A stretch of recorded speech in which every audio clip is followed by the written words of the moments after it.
Good morning, everyone, and thank you for attending our webinar, From De Minimis to Broker Entry, Custom Invoicing Essentials. I'm Maria, the Marketing Manager at GHY, and I will be moderating today's session. All attendees' mics will be muted for the duration of the webinar, but feel free to submit your questions in the Q&A section of your Teams window at any time. We will address them after the presentation. This webinar will cover recent U.S. Customs enforcement changes where many de minimis shipments now require a formal or informal customs broker entry.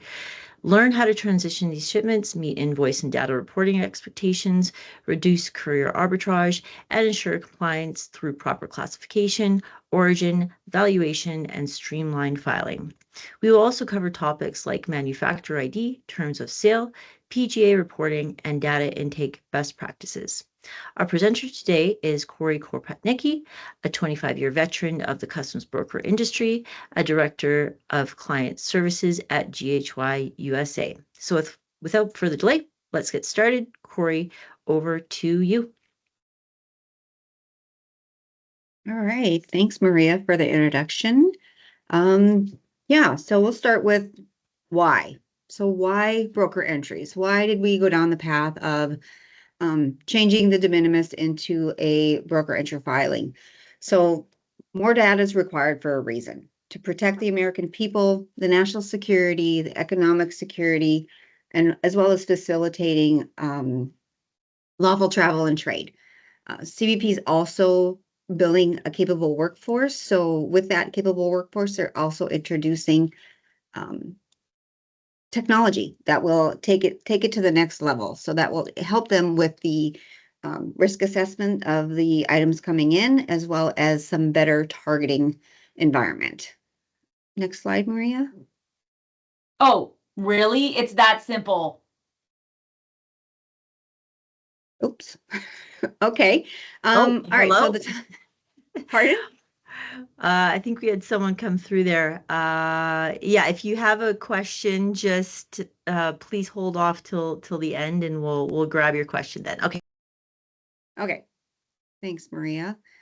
So the timeline of change that we've seen over the years is the trade war kind of begins in 2018. That was President Trump's first term. So the Section 301 tariffs came into play. Next administration had the opportunity to discontinue those, but that never really came to fruition. Type 86 entry was launched. This was the beginning of the data collection opportunity that Customs was trying to engage in. 23 to 24, the enforcement was ramped up. So that's when they started using different technologies that will enable them to scrutinize the data as well as mine for the information that they can use to determine who's bringing in what into the country. So 2025, as many of you are aware, the executive orders to remove de minimis from the eligibility for many of the products. And that was really ramped up here last week. So as we've been learning, the new way in order to bring in those same shipments is something that we need to contend with, and why we're here today. So now we're going to prepare for those formal entries so we can help risk delays and penalties and ensuring that we've got the data that's required in order to make a compliant entry with U.S. Customs. So next slide, Maria. All right, so a couple of things to keep in mind when we're looking at the different types of entries and the different ways that you can move your product into the U.S. We want to make sure that you're reading the fine print. If you're sending your shipments with the couriers focuses on speed and delivery time. That's what they focus. Limited classification validations and data reporting options within the courier software and systems. As a customs broker, we have full transparency of all the data that we submit to customs that's available to our importers. And we also do some consolidated data mining for ourselves as well to kind of ensure our clients are consistent with the information that's being provided. And we take those opportunities to educate and be able to compliantly enter all the shipments into the system for U.S. Customs. Next slide, Maria. So as a broker, we do require a power of attorney, or even the courier. If they're going to use you as the importer of record, a power of attorney is required. So a power of attorney is the written agreement where the importer or the exporter, the principal, appoints a customs broker to handle customs business on their behalf. The customs clearance can be complex, and a POA allows the broker to act as on behalf of the principal in submitting commission documentation to customs and, potentially paying duties on their behalf. The bond, so the customs bond is the financial agreement between the importer and U.S. Customs. So a couple of things that the bond does is it expedites your shipments. So it enables you to clear the goods and get the goods into commerce and then remit the duties after the fact. The bond is what secures that payment to U.S. Customs. Next slide, Maria. What we need to file your entry. So basically, a lot of the data that importers for de minimis are already shipping is stuff we require as well. But the additional data elements are, full tariff classification, who's the importer of record. The list is there, but a lot of the information is the same as what you've been using for any of your de minimis shipments. PGA data is another thing. So participating government agencies such as FDA, USDA, Environmental Protection Agency, those are the other types of information that we're required to report if we do a broker entry. Next slide, Maria. So the first thing we want to cover is, product descriptions. Be thorough, be specific. You don't want to use something that is vague, right? So Customs has been very clear about vague cargo descriptions, even more so when it comes to vague invoice description.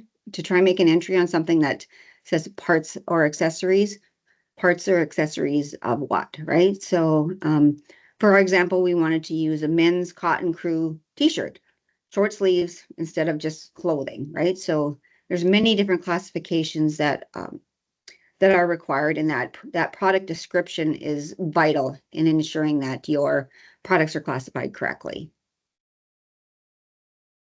Next slide. Perfect. All right. So for our men's cotton t-shirt, short sleeves, so tariff classification is a 10-digit code. Accurate tariff classification is actually vital for a lot of things.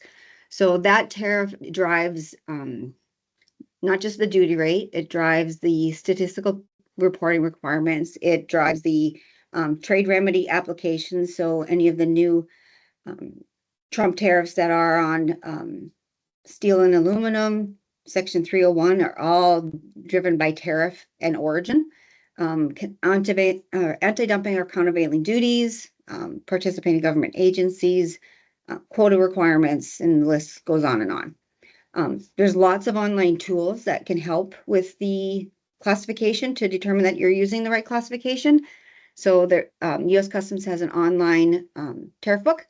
There's Customs Cross, which is the Customs Rulings online search system, a tool that we use on a regular basis, explanatory notes, and there's always software companies that have classification tools that are, some are AI driven, some are human driven. So one of the things that we always take into consideration when we're looking at AI driven classification software is you still need a human to kind of validate that and make sure that it makes sense. So the AI can only learn what it gets fed. So, and you can always reach out to your broker for a customs binding ruling if it's something that's gray.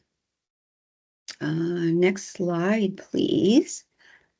Country of origin is the next thing that's vital to your documentation. So as I said, the tariff drives the duty rate. Origin also drives the duty rate. You want to make sure that the origin reflected on your documentation matches the origin that's reflected on your actual product. So mismatches, as it says, audit triggers. be consistent. Make sure that you've got all the documentation to substantiate your claim. The diagram here just is kind of an order can be placed from just looking clothing in Winnipeg and to natural fibers, but that doesn't necessarily mean natural fibers is the manufacturer of that product.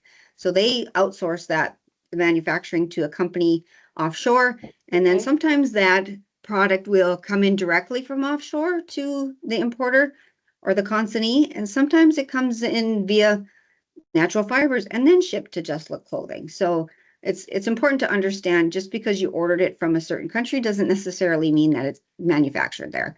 So something to keep in mind as we're looking at that country of origin. Let's see, next slide. Perfect, thank you, Maria. So declared value.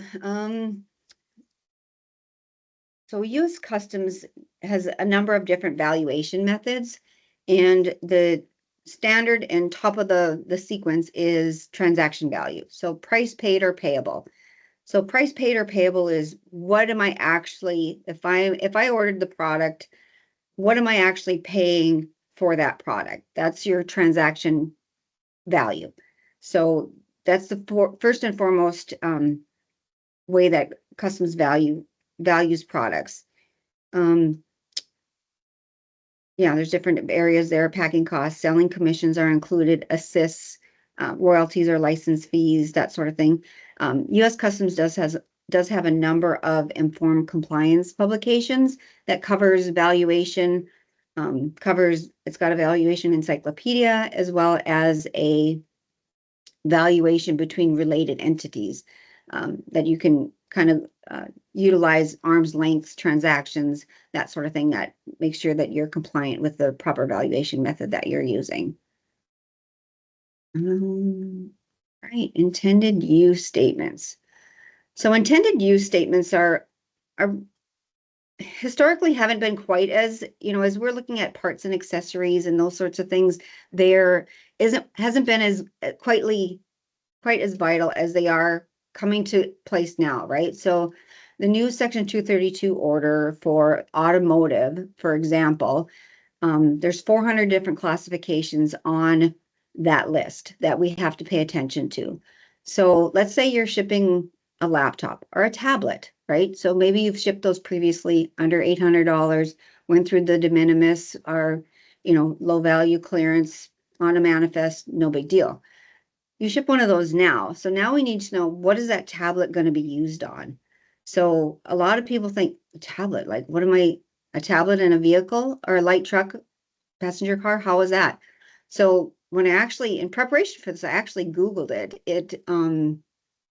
Navigation system for GPS for fleet-based tracking software, infotainment center, just things that a person wouldn't necessarily consider a tablet or a laptop, and how they consider that as being used on a passenger vehicle or a light truck. So we want to make sure that you clearly state the actual use on the invoice. So lack of intended use listed on the invoice requires a decision by the broker.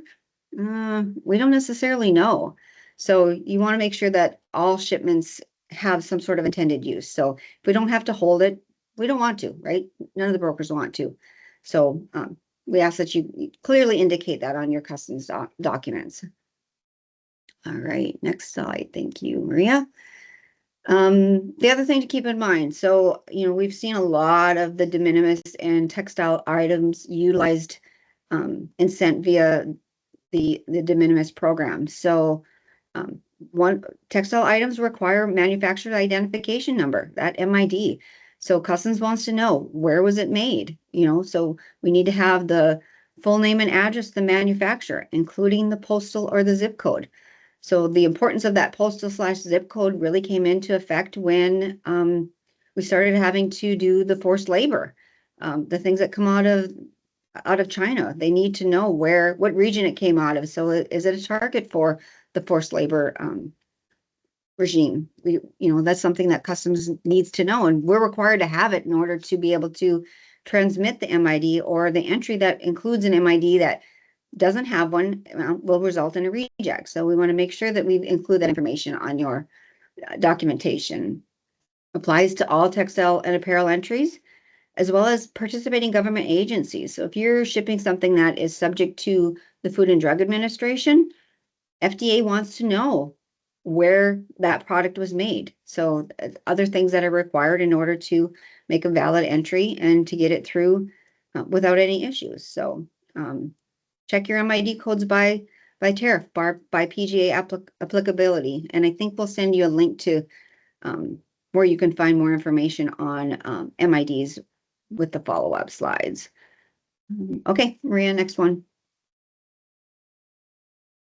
So this was a big one. So and this was honestly a big hurdle that we came through even before they took the de minimis away. So the introduction of the 9903 or the trade Trump tariffs really pushed us into a requirement for social security numbers, our EIN, our employee identification numbers, IRS numbers, however you want to word it. So previously, the regulations state that if it's subject to a tariff under Chapter 99, that the EIN or social security number is required because it's a formal entry. So they've temporarily suspended that provision. So now they've gone back up to the $2,500 limit, which is great for us and is great for all of the importers that are sending de minimis, that you're not having to get that IRS number or social security number if the value of the goods is less than $2,500. So good news for everybody. But we want to make sure that if it is above and you're having to provide, make sure you have the required format. So the example listed there is an EIN or IRS number format. If you're sending to an individual and it's over 2,500, social security number is required. A little tougher to get because sometimes they're, as humans, as citizens, we are reluctant to give out identity theft potential information. So we want to make sure that we're careful with that information. But yet it is still required if you're sending to an individual in the US and the value is over $2,500. Next slide, Maria. Terms of sale. So this is also an item that has become really evident to us on the broker scene in the last 3 months, I would say. Who's responsible to pay the duty, brokerage, and taxes, right? So, it says the importer is responsible. So who is the importer? The importer actually can be a foreign shipper, which would be considered a non-resident importer. It could be the consignee or the buyer in the US. Depends on your terms of sale, right? So did you agree to be the importer of record by, delivered duty prepaid terms on your sale? And it's definitely beneficial because if to try to do a broker entry, if it's not clearly laid out, we need to know who is the client, right? And if it's not our client, then it's a matter of, okay, well, who is the client's broker? So if you know who the responsible party is and the broker of choice, please list that stuff on the invoice. It just makes things faster on the processing end. Next slide, Maria. PGA reporting. Know your goods. So you want to make sure that you understand what are the implications of me importing my product. Is it subject to, the most common one is FDA. So FDA has purview over anything that we ingest as humans. Sunglasses we put on our face, the lotion we put on our hands, medical devices, something that you might not think is a medical device could potentially have medical device functionality. Rubber gloves, are they industrial rubber gloves or are they medical rubber gloves, right? Those sorts of things that we think about are potential holds if it's not clearly outlined or the proper information is not provided. Gone are the days of we have to file things electronically now through ACE, and ACE has some fairly decent edits when it comes to PGA data.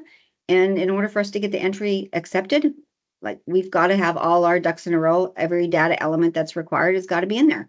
So Holds for PGA can result in a detention, notice to redelivery. If you fail to redeliver the product, then it's, they're subject to penalty. Next slide, Maria. And then record keeping. Everything we do, we want to make sure that we keep the appropriate records to be able to prove or substantiate what we've declared on our customs declaration. Customs has a number of years to come back and ask you for that information. So we want to make sure that we keep it can be in electronic format, but needs to be able to be retrieved and or reproduced within a timely fashion. So definitely keep your records. We want to make sure that we've got that at our fingertips, if at all possible, to be able to supply to U.S. Customs if they ask. And they are asking, and we've seen an increase in the request for information, asking for, show me proof of payment, show me the actual signed purchase agreement. They follow the money. They need to know the nature of that transaction to make sure that it's valued correctly, that the origin is correct, and everything that we need are required to file the entry, they want to validate. Okay, next slide. Perfect. So how you send your data to the broker. Multiple methods we have, and most brokers have multiple ways in which that they can receive the data from the importers, from the carriers on which they can process, right? So, just a commercial invoice, anything that contains all the pertinent information required in the previous slides that we need in order to make an entry. Oops, sorry. A pro forma tool. So a tool that's connected to the broker software. So it's options that, some brokers do have. Bulk template upload. So is there a Excel format for shipments with multiple consignees, right? So a business to business marketplace or bulk shipment, multi-consignee, and I'll cover that a little bit more in a future slide here. EDI, so system to system integrations, or an API. So it's just different ways, multiple ways. It's just depending on where your business model fits within the realm of imports, and you can use any number of those tools that best suits your needs and the needs of the broker. So the easier you make it on the broker to file the entry compliantly and timely, the better off everybody is. Like no delays, no detentions. Perfect. All right. Shipment types and template options. So we talked a little bit about the different types and template options. Single consignee shipments, just a regular invoice. Multi-consignee shipments, so a commercial invoice with a list of the individual buyers has to be submitted. So if you're sending a shipment and it's coming to a warehouse, let's say for further distribution, can you do one entry on that? Absolutely. The data elements are the same. The data elements are required to be submitted. We are still required to send the consignee at a minimum name and address if it's low value. If it's a higher value and we need the IRS, we need to be able to submit that as well. So there's different ways to do that, and definitely want to make sure that we find the easiest way for both parties in order to submit that for customs. All right, next one. I think we're coming to the end. So support. Let us know if you have questions. What can we do to help with your scenario? Everybody's scenario is different. And it just takes a conversation to walk through how do you do it, what best suits you, and how can we get it in a fashion that makes it fast and efficient and compliant to be able to send to U.S. Customs. There we go. Questions. Thanks, Corey. Yeah, now we'll move into our Q&A portion of the session. So again, if you want to ask your question live, you can go ahead. Please use the raise hand feature, and I'll call on you each in turn. If you prefer not to speak, that's okay. You're welcome to ask your question through typing it in the Q&A section. So I've noticed we do have some in the Q&A section here. So yeah, we'll grab the first one here. This one comes in from Karan. So to qualify under USMCA, goods must meet at least one of the following: regional value content, RVC, threshold. If not wholly originating, goods must meet a percentage of value originating in North America. For many industrial goods, this threshold is 60 to 75%. Now, I work with automotive parts business, especially transmission parts. Then what would be the exact threshold for my business that I need to follow? All right. So you remember when I said that the tariff drives everything? The tariff also drives what your requirements are for meeting the regional value content or the substantial transformation, whatever. Everything, every single tariff has got, or the tariff at the subheading level has got what you're required to meet in order to be able to qualify. So if you know your tariff classification, that's your first step, right? You look up your tariff classification, you look up the rules of origin for USMCA or CUSMA, however you want to word it, and it will tell you exactly what you need to know and do in order to make that eligible, or maybe it isn't eligible, right? Depending, but you can always change your components to originating. That will help you with with an RVC for sure. Great. Thanks, Corey. Okay, we'll move on to the next one that came in from Sanjay. Do all shipments under Section 321 de minimis now require an entry?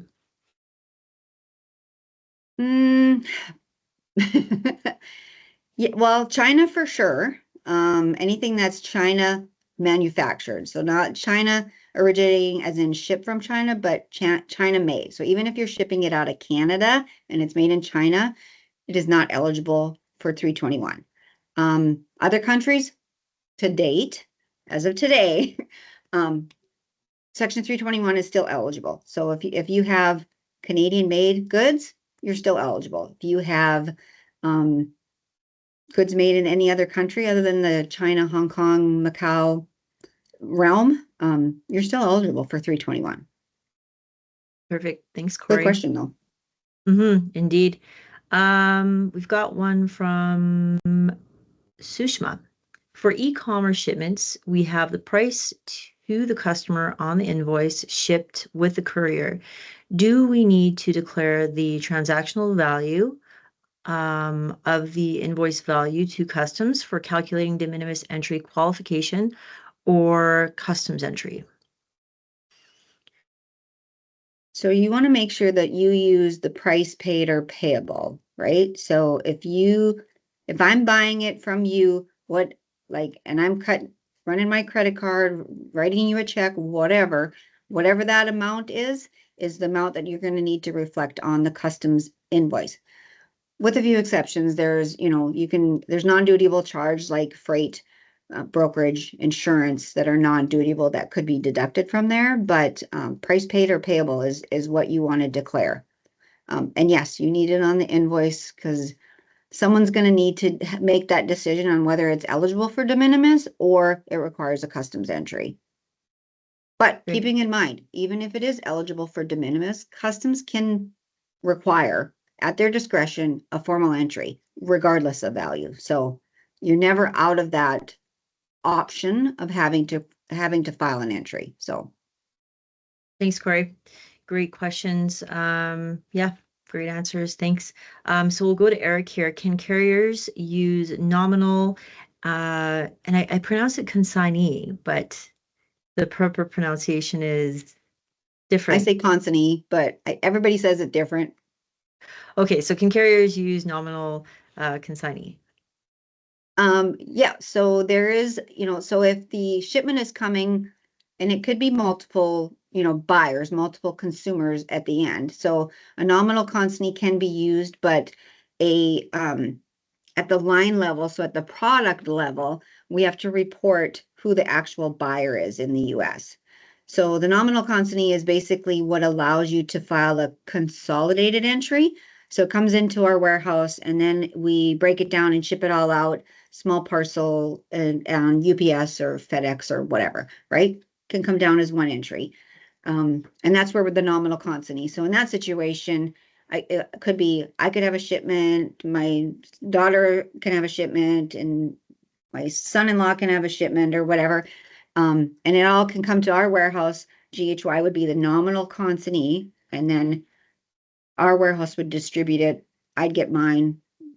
My kids would get theirs shipped off via UPS or however that method is. So yeah, a nominal consignee can be used, but it's got to fit the situation, right? It can't just be used as, okay, we're sending 15 shipments to GHY and GHY is distributing. You could do that, but we also have to have the breakdown of who's buying those goods and then for further distribution. Perfect. Thanks, Corey.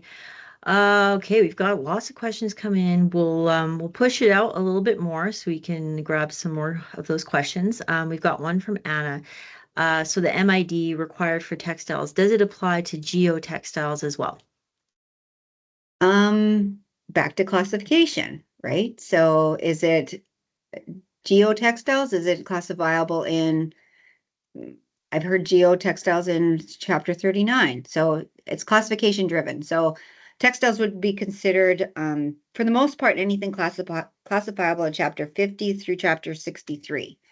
There's a few other ones that have have textile content in them outside of those chapters, but not a lot. There's maybe a dozen others that are headings that are MID would be required, but I'll make a note. We'll include the list of MID required tariff numbers in our follow-up. So for sure. Yeah, we'll get that out. Okay, we've got one from Yolandi. I'll just wait till you're finished writing a note there. All right. Is there a generally accepted template for declaring the steel and aluminum content?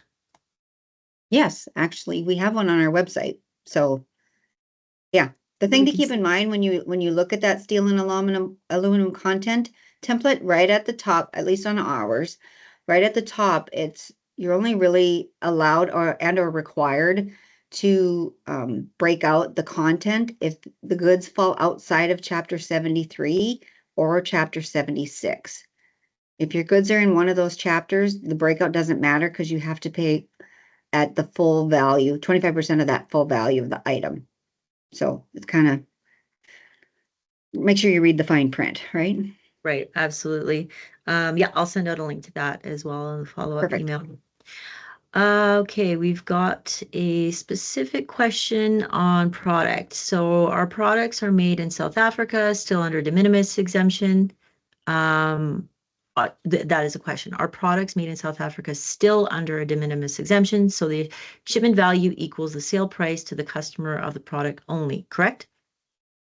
Yes. So if I paid $750 currently, I say currently a lot because things are changing rapidly. Currently, yes, you're still eligible. Perfect. Thanks, Corey. Okay, let's see here. I'll just jump over into actually, I'll just go back down here because there was another one from Louise. How does the broker determine what the PGA requirement is for a particular HTS code? Is there a query tool in ACE? Well, the tariff tells us what we're required to submit. So we use, I'm trying to think of what tool. I might have to look to see if there's a public tool that would be available for that. I know the tool we use and it's software related. So yeah, I'll have to do some digging on that because I'm trying to think. The USITC site doesn't give you PGA flags. Right. I mean, I know there's a lot of the software vendors that do offer classification. Theirs do have it. But again, I think most of those are paid services. So yeah, we can take it offline and follow up with Louise after. Okay, a few more questions here. We've got another one from Sanjay. Is de minimis exemption removed for shipments from Canada? What happens if the country of origin is Europe? So Canada is still eligible for now. Europe country of origin is fine. So, yep. Perfect. Perfect. Thank you. Another one. Currently, we file a customs form provided by the courier, which includes product description, country of origin, and HS code. Is there now a need to route this through the broker? Well, that's, I mean, it depends on how you're shipping it, right? So the couriers can do the clearances.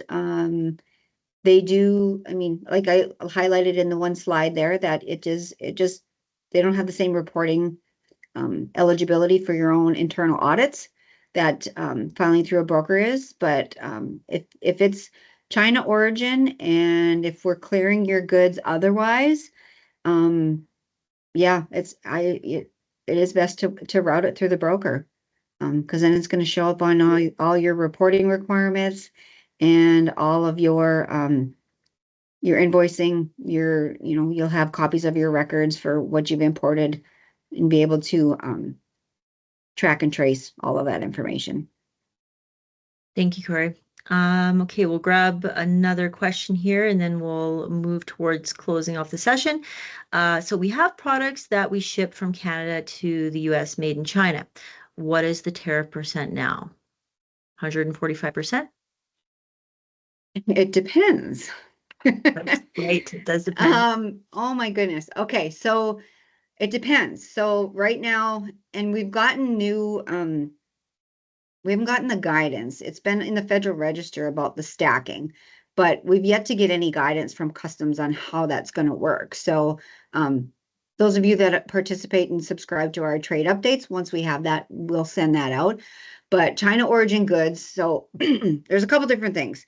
The tariff classification, it's dependent on the tariff classification, right? So if the good it could be subject to 301. So 301 tariffs range in percentage from 7.5% to 15% to 25%. It would be subject to the IEEPA fentanyl, which is at 20% currently. It could potentially be subject to, well, it would be subject, well, potentially. So it would be potentially subject to the IEEPA reciprocal, which is currently at 125%. But if it's subject to 232, then you end up with the 232 tariff at 25%, which cancels out the IEEPA reciprocal 120%. It's complex, but I mean, if you have specific examples, I'd love to take them. But yeah, for sure, it gets to be complex. So right now, technically, the Section 232 is almost better than not 232 if you're trying to origin goods, because so Corey, sorry to interrupt really quick here. So further detail is they're plastic cups for hospital use. Okay. Yeah, and there's a tariff code here. So I don't know if that helps you at all, but well, I mean, we'll take that offline. I don't want to walk everybody through that scenario, but it could be it wouldn't be subject to 232. So because it fits plastic cups. So then you're looking at least 145% minimum. Let's put it that way. Thanks. Okay, one more question. We'll close it off. This one comes in from Susan. If we ship equipment to a customer in the USA and they are renting the equipment, not buying, how do we complete the paperwork? What value do we use? The value of the rental contract or the value of the equipment? Oh, so the valuation method, if the goods are not sold, we'd go to transaction. Honestly, I'm gonna have to research that one, because that one's a tough one. Because I want to say it's the value of the equipment, but that's just gut. I'll be honest. Yeah, we can follow up with Susan after. Okay, we'll close it off here. We want to mark this as the end of our session today. Again, a follow-up email will be sent out to access the session recording and the slide deck. If you have any further questions and you want to speak directly with a U.S. trade expert, you can just reach out to the contact that will be provided in that email, and they'll be happy to connect. So we want to thank everyone again for attending. A special thank you to Courier for sharing her insight and expertise to help us all better understand the evolving regulations around broker entries and de minimis. Again, thanks for the great questions. We really appreciate everyone's time, and we hope to see you next time. Take care, and goodbye. Thank you. Have a great day.